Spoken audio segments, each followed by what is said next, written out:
Hey everybody, welcome back to my channel. I know it's been like a little over a month since I last posted my video, and that is because of device issues. If you don't know, I started my YouTube channel on a iPad, and if you're an owner of any Apple products, you know how they always talking about somebody out of space. They lying. But so I found another way to upload a video, and if the quality looks a little crazy, don't worry, hang in there, keep subscribing, keep watching videos so my views can get up, my subscriber count can reach 1,000. We are like 90 or 80 something away from 1,000 subscribers. Yay! And once, I get monetized, which will be very, very soon, then I will invest that money into getting a better quality digital blogging camera, okay? Because, anyway. So as you can see from the thumbnail and title of this video, I am talking about my first wedding that I officiated, which took place back on March 27th of this year, 2021. And first and foremost, I became ordained online through American Marriage Ministries. And that was like towards the end of January. And it was like either 11 o'clock or at midnight. And I found out about how to become ordained by being in Facebook groups, observing from other notaries of side gigs that they do, and being a wedding officiant kept coming up. Now in some states, depending on where you are, so you have to check your state's rules or whatever, guidelines. In some states, being a notary is all you have to be in order to officiate a wedding. In other states like mine, Texas, you actually have to get ordained. Now most people know, pastors are usually the ones officiating weddings, but anybody that's not, from a pastoral background can officiate weddings. And the easy way is online. So on American Marriage Ministries, you go and you literally fill out this quick, and I mean quick, I was so tickled at how easy it is to become ordained. This little questionnaire asking you for your basic information, and then the next button you click, it says, congratulations, minister, blah, blah, blah, you've been ordained. After I got over the humor of it all, just how easy it is, I finally looked more into, okay, well now how do I advertise this business? And I say business, but I'm using that term loosely in this video because I'm not turning being a wedding officiant into a business, because I'm not really that comfortable all the way with officiating weddings. So I don't really know if it's something that I want to continue. But I found out where you advertise. It was one or two places that I found that it was just too much. And since, like I said, I'm not trying to turn this into a full-fledged business like Married by Rev Roxy, shout out to her. Y'all have probably seen her on TV shows marrying people. I wanted to find the cheapest way possible. There are some that cost, like, there was one, I forgot the name of it. It might be Wedding Wire, I don't know. But it costs like $150 a month just to put you out there and get leads. And everybody and their mama is on that website. As far as officiants from, probably all the officiants in your city is on that website. Which I think that's why you have to like pay so much to get seen, because everybody is on there. So moving along, I ended up finding a website called Event-tective, kind of like detective, but it's Event-tective. And I found that by searching for wedding officiants in my area, and I wanted to see how Google relayed those results. And it was like the second or third website. So I clicked on it, and I just, browsed through it to see how they list their officiants. And I saw, and I then typed in my city, San Antonio. That's when I saw that it was only like 12 or 13 people listed on one page. And I was like, this is where I need to advertise mine in order to be seen, because it's not overcrowded with other officiants in the city.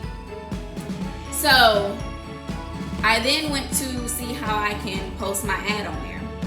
And that's when I found out that it only costs $5. I only pay $5 a month. And honestly, I really don't know what I'm paying for, because this website has something called referrals. Their definition of referrals is when a bride or a groom click on your page and contact you directly.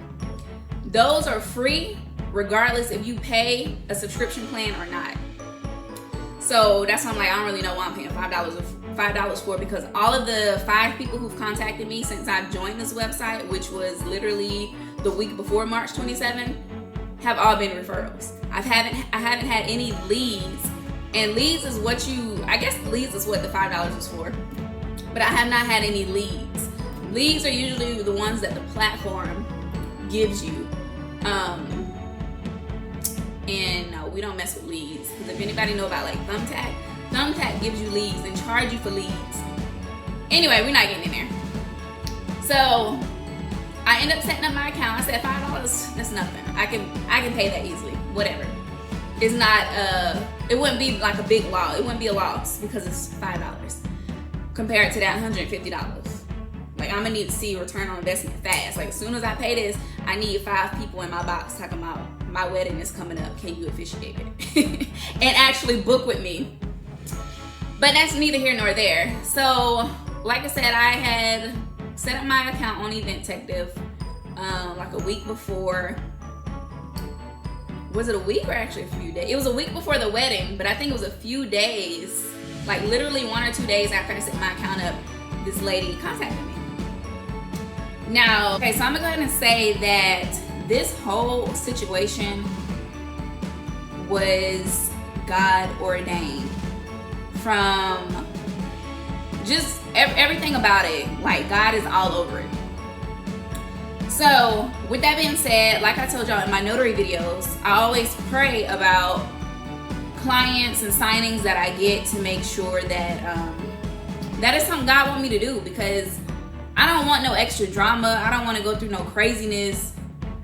I just want to avoid all drama. So if God is in it, it's gonna be smooth, period. So in relation to this wedding officiation, I prayed the same thing, especially for this, because, you know, this is marriage. You know, God honors marriage. Marriage is serious. So I definitely prayed when I got contacted by this lady, that I was like, Lord, if this is your will for me to officiate her wedding, let it be so, let it be smooth. Just let everything run smooth. Let there not be any nerves, no mess ups, let everything just be perfect. So, already by this time I was ready, like I was prepared. You know, if you want to do something, you need to be prepared. So I had my scripts, I had everything like that, which American Marriage Ministries provides you with a little pamphlet once you, it's free to get ordained, but to get their materials, I paid like $40, close to $50. And it comes with your, little certificate stating that you were ordained. And then it comes with a little letter just in case you're ever questioned by some kind of public or government official, talking about if you're really ordained, if you really can perform these weddings. So this pamphlet tells you how to, you know, the parts of a wedding, the different scripts you can use, what each things mean, adding little special, I call them special touches, but I forgot the actual term for it. But special touches as in like jumping the broom, the sand ceremony, the 3-strand cord. It also tells you the state policies of like if you have to file or register with the county. Texas, you do not. And it just tells you different things of how to complete the marriage license. So I used one from them and I like doctored it up a little bit to how, you know, what felt good in my spirit. So what I do when people contact me, I always ask, you know, is it an inside or outside event? I ask if it's just a traditional wedding, if they want any or if they want any special touches, which is what I just described as jumping of the broom and all that. And I also, most importantly, ask for what's your groom's name, because usually it's women contacting me. So far, only the groom contacted me one time for a wedding that's in like November. I don't know about, I'm gonna be booking that far, but anyway, getting back on topic. So I asked her I said, what's the groom's name?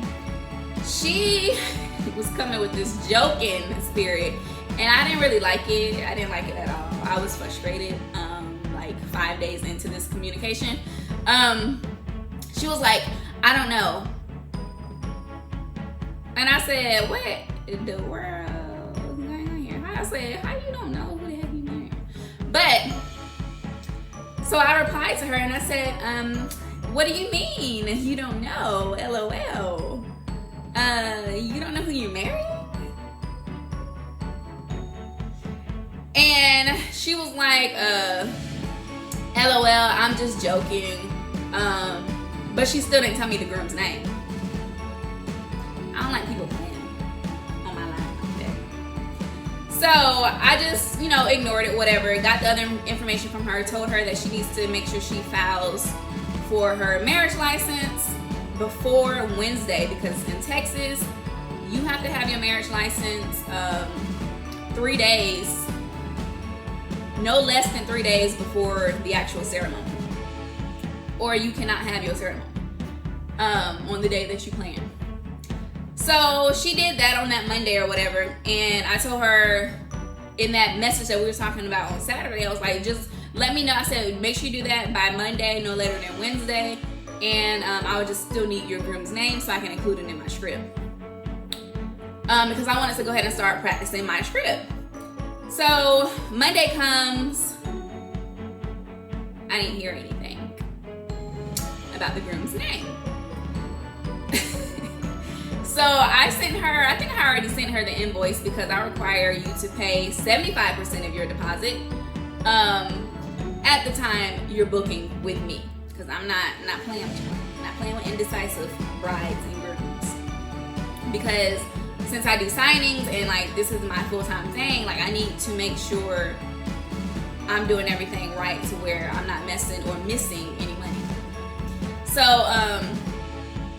I think I had sent her an invoice that day. I did something. And I know in the second invoice, I was like, just let me know what the groom's name is. We're still trying to figure out his name.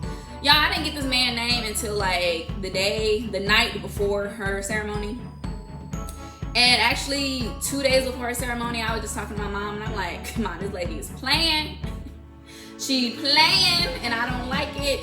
I was literally on the verge of just saying, sorry, I can't officiate the wedding, because I didn't like the games. I understand people do have joking spirits, but there's a time and a place for that. And when you're trying to book a wedding officiant, that's not the time to be playing with something as simple as your groom's name. Anyway, the day of the wedding, by this time she's already paid. She's paid in full, so I'm in there. I gotta perform what she paid for.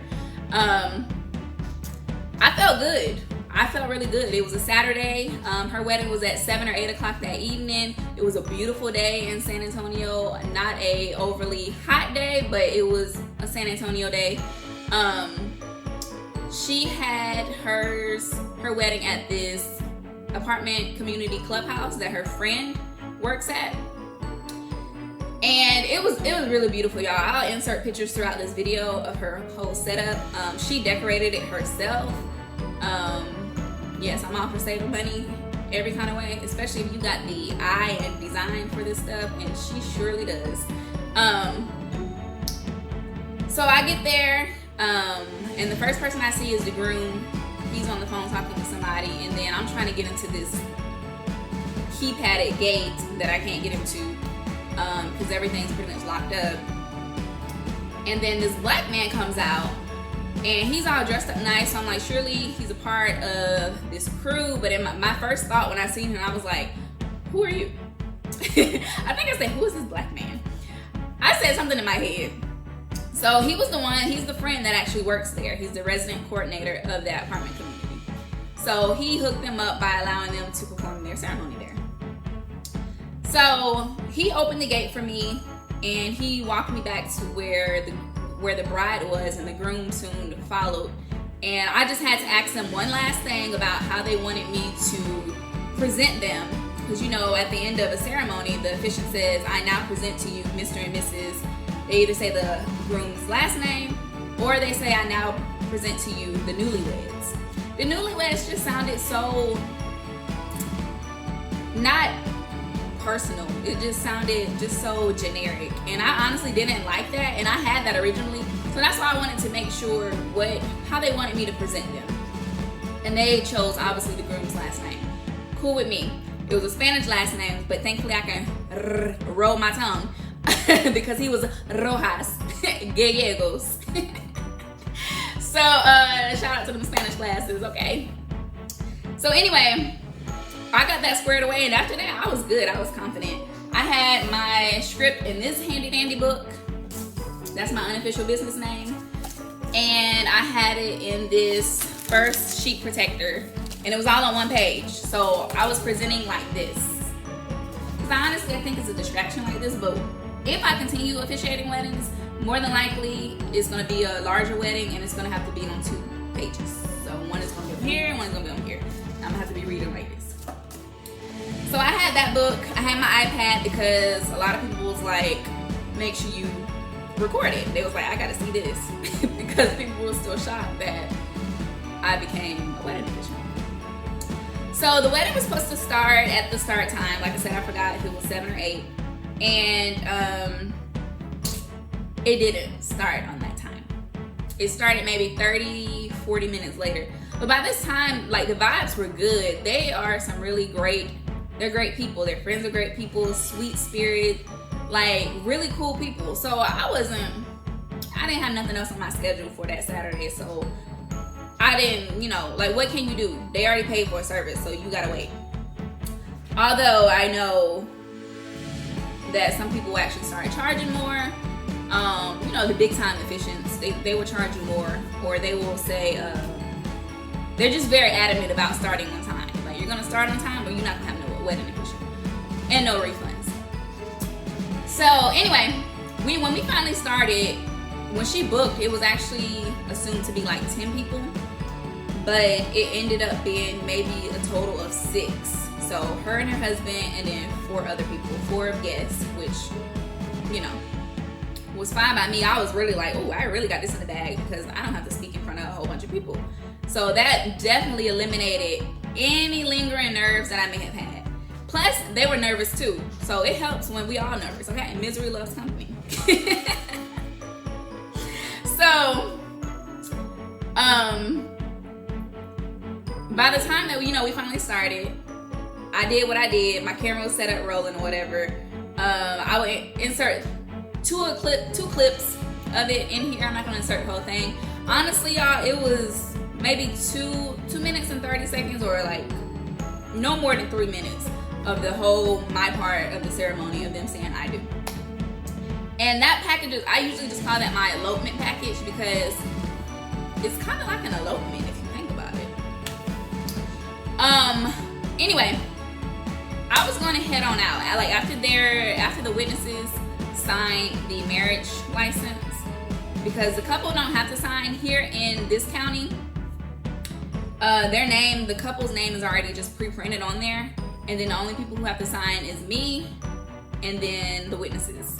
But honestly, it's a spot for them, but this county does not require witnesses, so they actually didn't have to sign. But since the spots are there, I mean, you just kind of look naked. Go on to sign. So after I did that, and I left it with them, and I told them, make sure they return it. Here in Texas, they have to return it no later than 10 days after the ceremony is performed. If you return it on the 11th day, you're gonna have to do it all over again because your wedding is null and void. So I was gonna actually leave like right after my part was done because I don't really know y'all. I keep to myself. I was just ready to get back home, and I was gonna get in bed and watch my shows that came on that Saturday at think Love and Marriage Huntsville was still on during that time. So I was gonna get home in bed and watch that. But the black guy was like, you're gonna, you can have a seat here. And I'm like,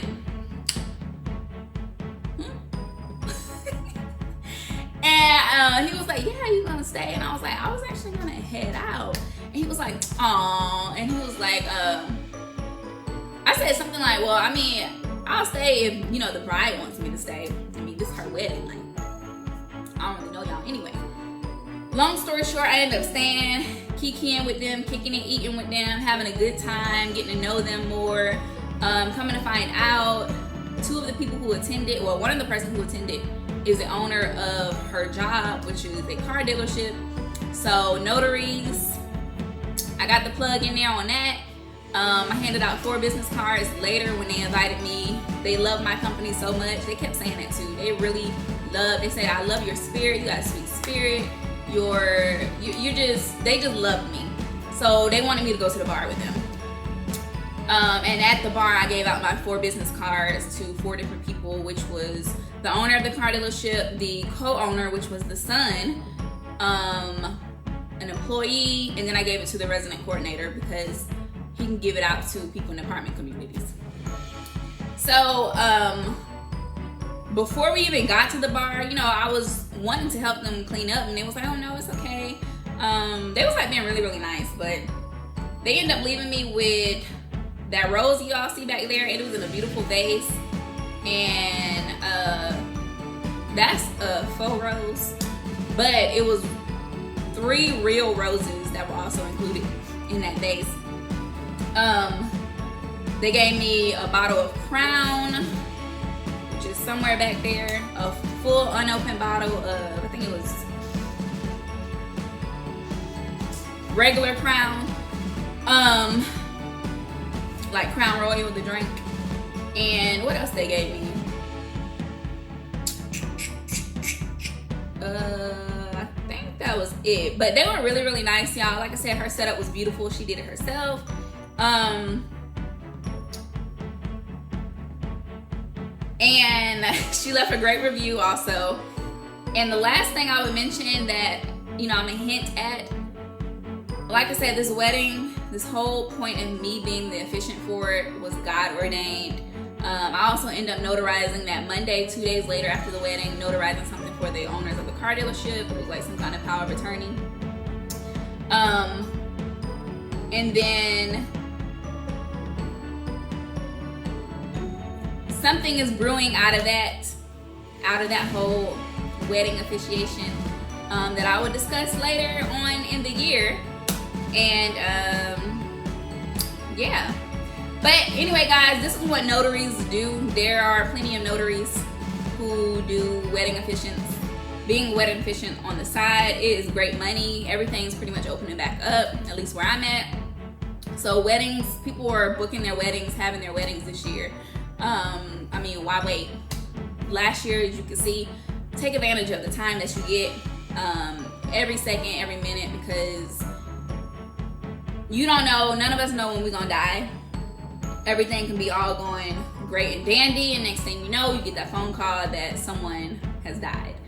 As I started this year off with my brother passing on January 2nd. So you just don't know. Take advantage of the freedoms and the opportunities that you have now. Start that business, marry that person, move in that place, buy that house, get that car, change that job, whatever it is, have that child, because there is no perfect time to do anything. Although there is a time and a place. But that's, you gotta pray about it. God will let you know. But anyway, y'all, that is all I'm going to say about this. If you're interested, if you love weddings, if you love marriage, I would say be careful. Be careful, because marriage is very serious. So don't just be out here marrying anybody. Read between the lines, because you don't want that backlash falling back on you, because there's consequences to everything we do. So make sure if you are going to do this, do it right.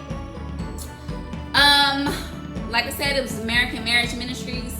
I will put everything down in the description box below the links of where you can become ordained and all of any extra information. Leave comments down below, any questions you have. Like this video, subscribe to my channel if you're watching this. If you're a ghost watcher, please subscribe and share any of my videos that may have already helped you and that you feel can help others, because a lot of people want to be notaries. A lot of people want financial freedom, and there are many ways to get to that point, y'all. Like, this is not a time to be relying on that one secure job that you think is secure, because it's not really, if you think about it. It's not. Anyway, stay tuned for next videos when I upload, and I'll talk to y'all soon. Bye. Join Myra and Juan in the spiritual union of marriage. This contract is not to be entered into lightly, but thoughtfully and seriously. Please remember that love, loyalty, great communication, and understanding are the foundations of a happy and everlasting home. Do you, Juan, take Myra to be your lawfully wedded wife, to have and to hold in sickness and in health, through good times and bad, keeping yourself unto her for as long as you both shall live? Do you, Myra, take Juan to be your lawfully wedded husband, to have and to hold in sickness and in health, through good times and bad, keeping yourself unto him for as long as you both shall live? Juan, may you always seek and encourage the best of each other. May the challenges of life make your marriage even stronger, and may you always be each other's best friend and greatest love. By the authority vested in me by the state of Texas and American Marriage Ministries, I now pronounce you married. You may kiss. Ladies and gentlemen, I present to you Mr. and Mrs. Gallegos Rojas.